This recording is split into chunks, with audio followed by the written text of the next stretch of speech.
સુરત જિલ્લાના ચલથાણ ખાતે મહેફિલ માણતા ઈસમોના રંગમાં ભંગ પડ્યો। વિદેશી મહિલાઓ અને દારૂની મહેફિલ માણતા 10 જેટલા ઈસમોને કડોદરા પોલીસે રંગે હાથ ઝડપી પાડ્યા હતા। ચલથાણ ખાતે આવેલા ફાર્મ હાઉસમાં મહેફિલ માણવા આવ્યા હતા।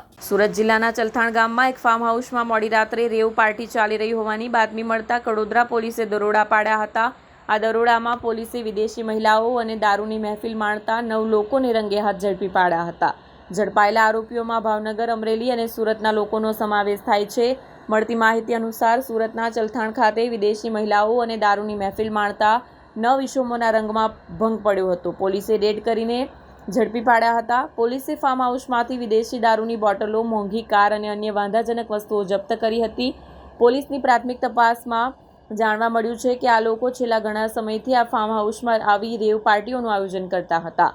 આ ઘટના અંગે કડોદરા પોલીસે વધુ તપાસ હાથ ધરી છે અને ઝડપાયેલા આરોપીઓ સામે કાયદેસરની કાર્યવાહી શરૂ કરી છે।